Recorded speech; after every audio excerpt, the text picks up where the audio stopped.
Hello students, कैसे हो आप सब? Better, happy, healthy? Okay, let us start today's topic and today our topic debenture.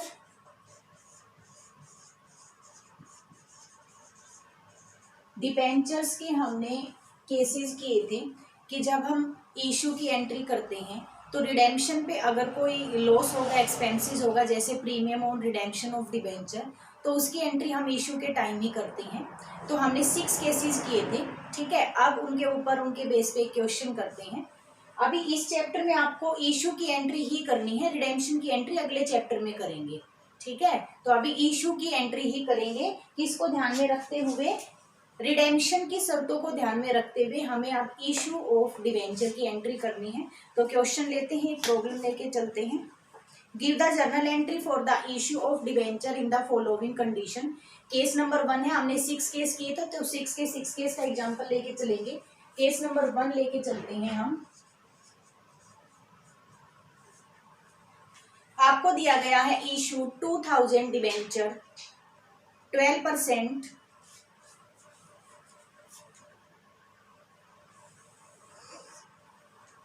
2000 debenture, 12% debenture है यहाँ पे। 100 rupees each at par, issued at par, redeemable also at par, redeemable also at par. तो issue की entry क्या हो जाएंगी? अब कुछ भी नहीं दिया हुआ कि कौन सा पैसा एप्लीकेशन पे, अलॉटमेंट पे, तो आपको मानना है कि पूरा पैसा एक ही साथ मंगा रही है। 100 रुपीज कंपनी ने फर्स्ट कॉल में ही मंगवा लिया है, तो कौन सा अकाउंट ओपन करना है आपको? आपको अकाउंट ओपन करना है एप्लीकेशन एंड अलॉटमेंट अकाउंट। तो क्वेश्चन स्टार्ट करते हैं। फर्स्ट है आपका, सबसे पहले बैंक अकाउंट डेबिट। कितना हो गया? 2000 डिबेंचर है, 100 रुपीज ईच है, एट पार पे करेंगे तो 100 के 100 मिलेंगे, तो ये हो गया आपका 2 लाख। टू कितना परसेंट है? 12%। Debenture application and allotment account. अगर पूरा पैसा कंपनी एक साथ मंगवाती है तो debenture application and allotment account को आप ओपन करोगे। सेकेंड एंट्री हो जाएगी आपकी 12% debenture application and allotment account debit 2 lakh. Transfer कर दीजिए टू 12% डिबेंचर अकाउंट 2 लाख। क्योंकि रिडेम्पशन भी एट पार पे होना है तो रिडेम्पशन से रिलेटेड कोई भी एक्सपेंसेस हमारे पास यहाँ पे नहीं है, ठीक है। तो सिंपल सी एंट्री हो गई अलॉटमेंट की। एप्लीकेशन एंड अलॉटमेंट में ओपन कर दिया और ट्रांसफर कर दिया डिबेंचर अकाउंट में। केस नंबर 1 कि issued at par and also redemption at par. अब करते हैं हम केस नंबर 2, और केस नंबर 2 में है आपका यही है, इशू 2000 डिबेंचर, 12% 100 ईच, यही है। Issued at a discount of 2% and redeemable at par. Issue हुआ है 2% डिस्काउंट पे, तो बेटा 100 रुपीज का डिबेंचर है, इस पे जब 2% आप निकालोगे तो कितना बनेगा? ये ₹2। तो 100 में से 2 लेस कर दो, कितने में हमने इशू किया? हमने 100 का डिबेंचर 98 में इशू किया है, ₹2 हमने डिस्काउंट दे दी है, ठीक है। और ये डिबेंचर केस नंबर 2 कहता है कि ये भी redeemable at par, redeemable at par. तो आप बताइए क्या हमें पूरा पैसा मिलेगा? बिल्कुल नहीं मिलेगा पूरा पैसा, क्योंकि हमने डिस्काउंट पर इशू किया है। तो कितना मिलेगा? 2000 डिबेंचर पे हमें 98 रुपीज मिलेंगे। 98 कितना हो गया?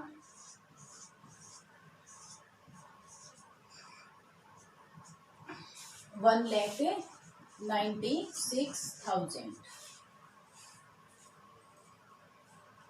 Second entry debenture application allotment account debit 196। Discount को डेबिट करें, या तो आप लिख सकते हो discount on issue of debenture, या फिर जो कल एक अकाउंट बताया था उसमें भी डाल सकते हो, loss on issue of debenture. तो उसी में वही अकाउंट ओपन कर लेते हैं ताकि अगले क्वेश्चनों में अगर प्रीमियम भी आए रिडेम्पशन का तो उसी में ट्रांसफर कर दे। Loss on issue of debenture account debit, कितने की है डिस्काउंट, 2000 डिबेंचर पे 2 रुपए की, 4000। डिबेंचर में तो फेस वैल्यू आनी है, डिबेंचर में तो वही 2 लाख आने हैं इन ईच केस, ठीक है, या तो नॉमिनल वैल्यू आएगी हर केस में। तो ये था हमारा केस नंबर सेकंड, जब रिडीम होना है एट पार लेकिन इशू हुआ है एट डिस्काउंट। अब है हमारा case number third, 2012% debenture 100 each issued at a premium of 5% and redeemable at par. अब हमारा 5% प्रीमियम पर डिवेंचर इशू हुआ, 5% प्रीमियम पे कितने रुपए निकले, 100 पे 5% 5 रुपीज। अब हमने डिवेंचर 105 का इशू किया है, 100 का था नॉमिनल वैल्यू लेकिन उससे ज्यादा प्रीमियम पर इशू किया है 105 पे। तो अब बताइए क्या हमें ज्यादा अमाउंट मिलेगा, बिल्कुल अब हमें ज्यादा अमाउंट मिलेगा।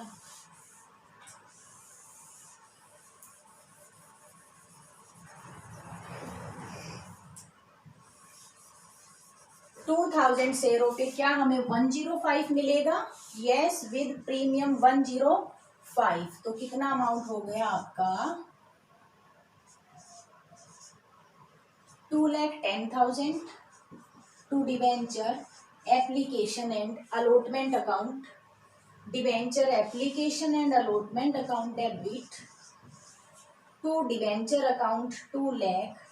और प्रीमियम को कहाँ डालते हैं, सिक्योरिटी प्रीमियम रिजर्व अकाउंट 2000 शेयरों पे 5 रुपीज, कितना हो गया आपका 10,000।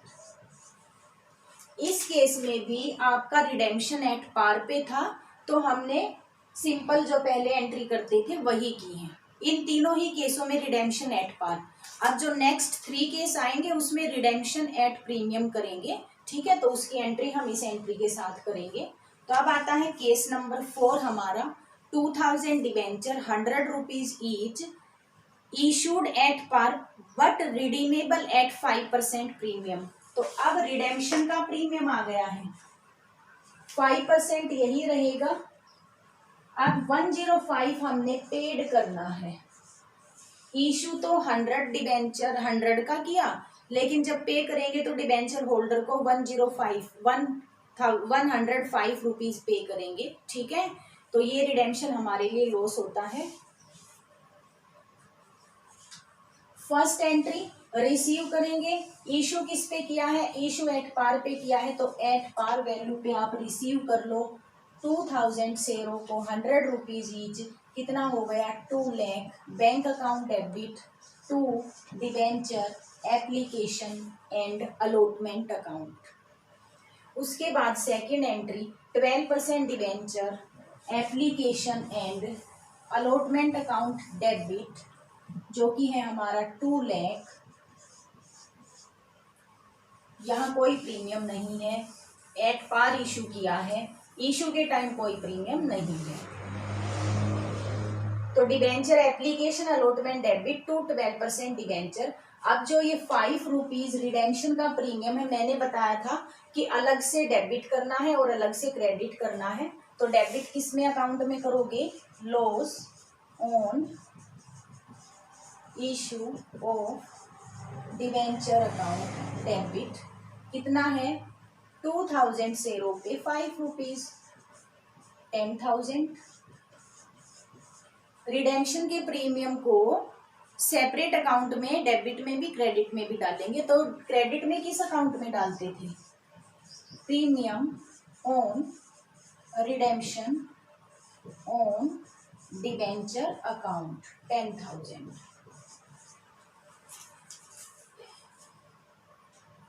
ये हमारा लॉस है तो डेबिट कर दिया, ये हमारी लाइबिलिटी है, लाइबिलिटी क्रेडिट होती है, पेमेंट करनी है फ्यूचर में हमें। तो ये हमने जो रिडेम्पशन पे प्रीमियम दिया था उसकी अलग से सेपरेट एंट्री कर दी है। Case number 4, issued at par, redemption at premium. अब आते हैं हम केस नंबर 5 पे। केस नंबर 5 कहता है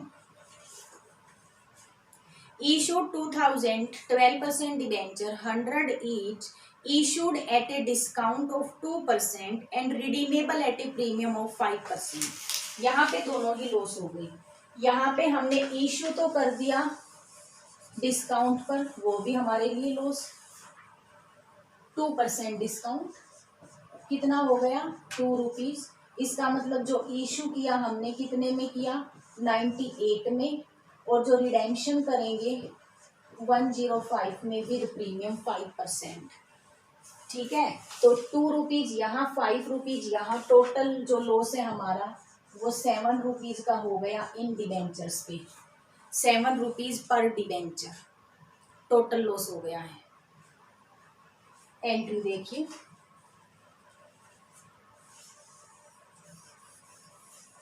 क्या हमें पूरा पैसा मिलेगा, नहीं। क्यों, क्योंकि हमने तो डिस्काउंट पर इशू किया है, पूरा पैसा नहीं मिल सकता। तो कितना मिला, 2000 डिबेंचर पे 98 मिला, कितना हो गया, 1,96,000 to 12% debenture application and allotment account. Second entry, debenture application and allotment account debit. अब देखिए लॉस अब हमारा इशू के टाइम भी है और रिडेम्पशन के टाइम भी है। टोटल लॉस हमारा 7 रुपीज का है। तो बेटा 7 रुपीज से आप डेबिट करोगे। इस 7 रुपीज में 2 rupees discount on issue and 5 rupees premium on redemption. तो टोटल लॉस 7 रुपीज, 2000 से रुपये कितना हो जाएगा, 1,40,000। क्लियर है, ध्यान से देखना इस पॉइंट को। अब to debenture account, debenture account में वही नॉमिनल वैल्यू आएगी 2000 पे 100 रुपीज। क्लियर। अब यहाँ देखिए प्रीमियम और रिडेम्पशन ऑफ डिबेंचर, बताइए कि हम कितना प्रीमियम देंगे रिडेम्पशन पे। रिडेम्पशन पे हम 5 रुपये प्रीमियम देंगे। प्रीमियम और रिडेम्पशन ऑफ डिबेंचर 5 रुपये हैं, नंबर ऑफ डिबेंचर 2000 हैं, कितना अमाउंट हो गया,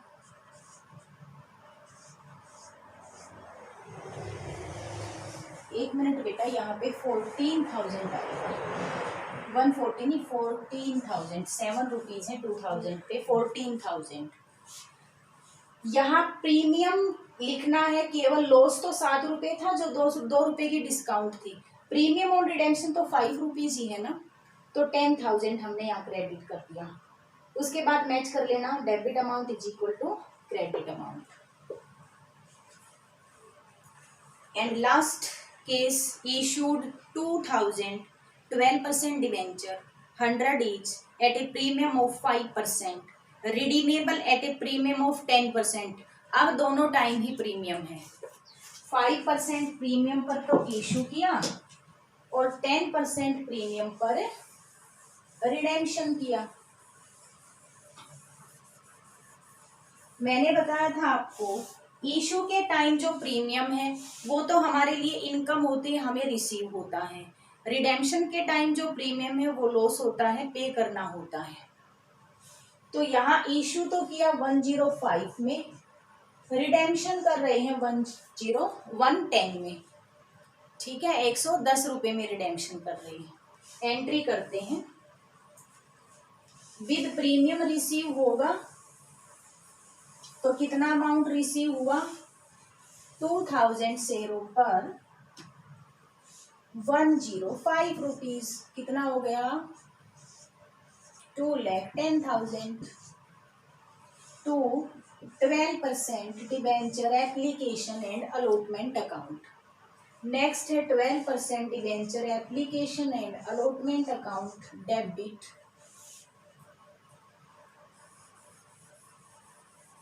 यहाँ बताइए कितना लॉस हुआ है। इस पे तो हमें केवल रिडेम्पशन के प्रीमियम का ही लॉस हुआ है जो कि कितना है 10 रुपीज है, तो कितना हो गया 20,000। ठीक है। 12% डिवेंचर में वही फेस वैल्यू 2 लाख आएगी। Premium on redemption of debenture अब की बार 10 रुपीज का है, 20,000। जो प्रीमियम हमें 5 रुपीज यहाँ मिला था वो हम अलग से अकाउंट में डालते हैं और उसका नाम है सिक्योरिटी प्रीमियम रिजर्व अकाउंट। 2,000 पे 5 रुपीज 10,000। दोनों ही प्रीमियम है। रिडेम्पशन के प्रीमियम को अलग से डाला है, इशू का प्रीमियम को हमने अलग से डाला है। सिक्योरिटी प्रीमियम रिजर्व, ठीक है। तो ये था हमारा वो 6 केस जब हम इशू की एंट्री रिडेम्पशन को ध्यान में रखते हुए करेंगे। तो होप ये क्लियर हो गया होगा। तो आज एक और टॉपिक हम करने जा रहे हैं, वो है हमारा इंटरेस्ट ऑन डिवेंचर। नेक्स्ट जो टॉपिक है वो है हमारा इंटरेस्ट ऑन डिवेंचर।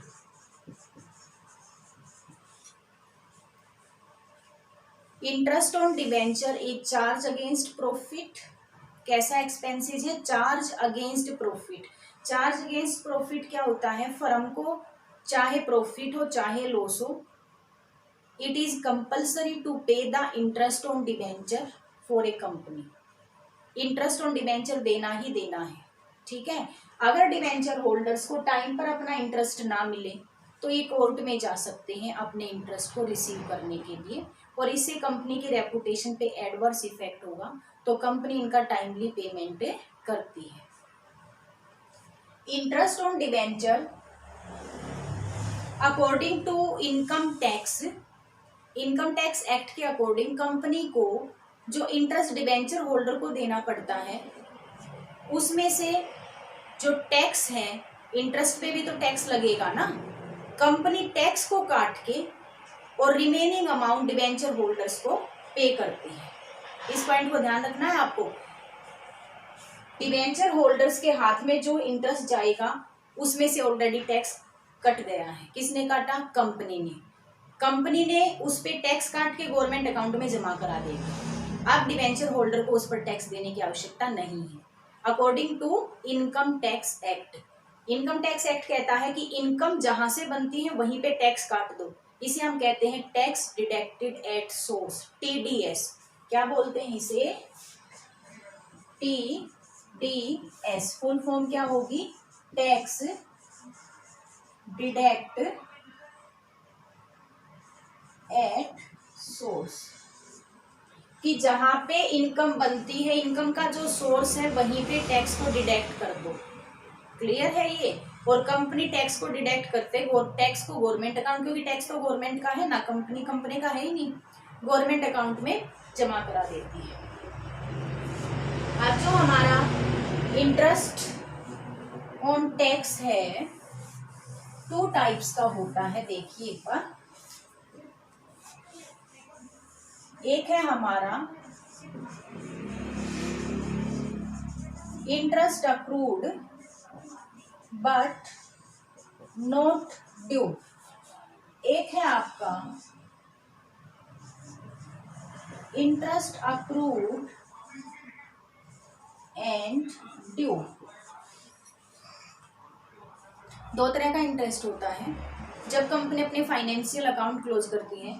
अब जब जो डिवेंचर होल्डर्स होते हैं, कंपनी नॉर्मल सिचुएशन में normally company half yearly interest पे करती है, ठीक है। हर 6 महीने में डिवेंचर होल्डर को उनका इंटरेस्ट पे कर देती है हाफ ईयरली। तो एक एग्जांपल लेके चलेंगे इन दोनों कंसेप्ट को समझने के लिए, ठीक है।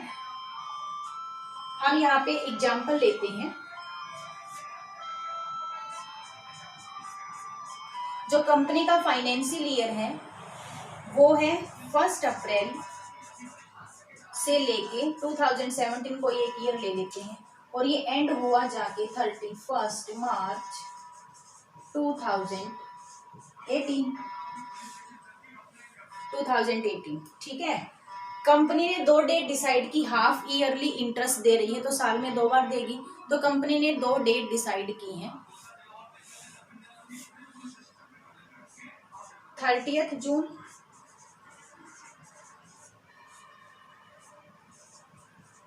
31 दिसंबर।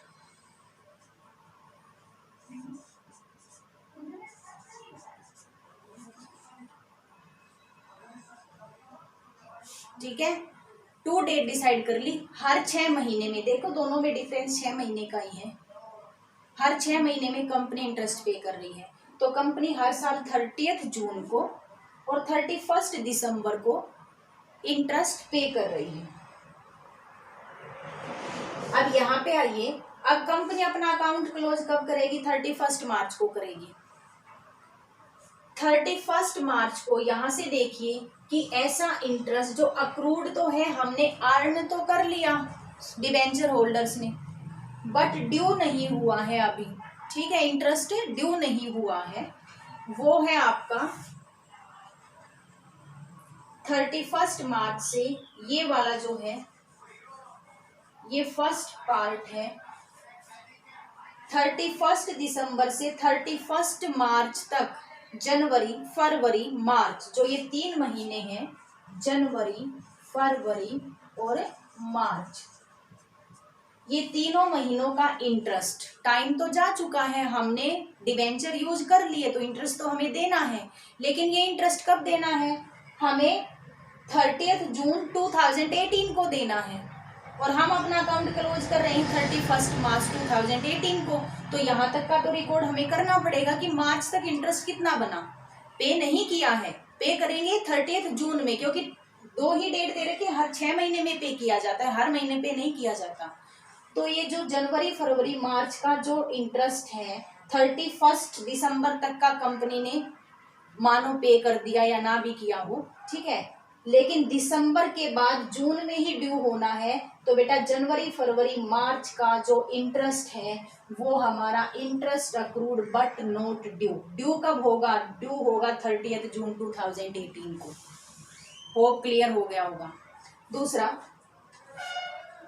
अगर हम मान लें कि कंपनी ने अभी दिसंबर तक का इंटरेस्ट पे नहीं किया है, ठीक है, 30 जून को पे कर दिया था, दिसंबर तक का पे नहीं किया है, तो ये जो टाइम है, ये जो इंटरेस्ट बनता है यहाँ पे जून से दिसंबर तक, ये जो इंटरेस्ट बनता है, ये हमारा सेकंड वाला इंटरेस्ट है, वो है हमारा इंटरेस्ट अक्रूड। अक्रूड भी हो गया और ड्यू भी हो गया। ड्यू कब हो गया? 31 दिसंबर को ड्यू हो गया। ये ऐसा इंटरेस्ट है जो अक्रूड भी हो गया और ड्यू भी हो गया।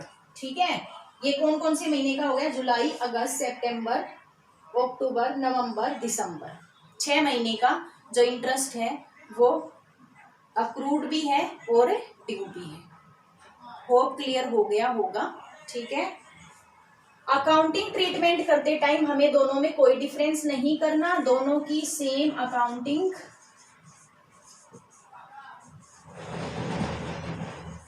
एंट्री होंगी। ठीक है, अकाउंटिंग करते टाइम, एंट्री करते टाइम हमें दोनों में डिफरेंस क्रिएट नहीं करना है, दोनों को सेम ही लेके चलेंगे। और एंट्री क्या हो जाती है डिबेंचर होल्डर्स की, ये देखिए, दोनों का एक ही करना है हमें। ठीक है, ये थ्योरेटिकल पॉइंट ऑफ व्यू से आपको समझना है।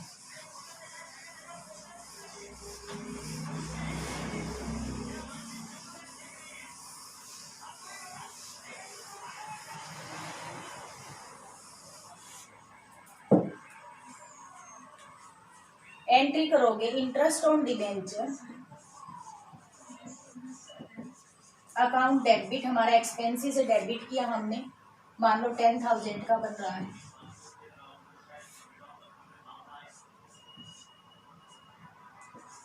To debenture holder,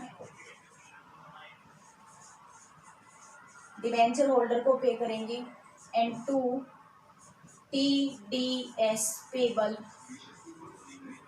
account. अभी बताया था कि कंपनी इंटरेस्ट में से TDS काट लेगी, जितना इनका टैक्स बनता है वो काट के देगी। तो हम यहाँ पे अगर मान लो 5% TDS करें तो 10,000 पे 5% कितना बन जाएगा? 500 TDS काट लिया, 9500 डिबेंचर होल्डर को देंगे। Second entry, debenture holder debit,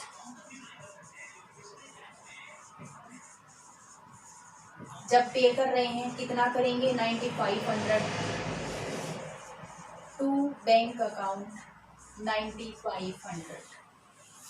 third entry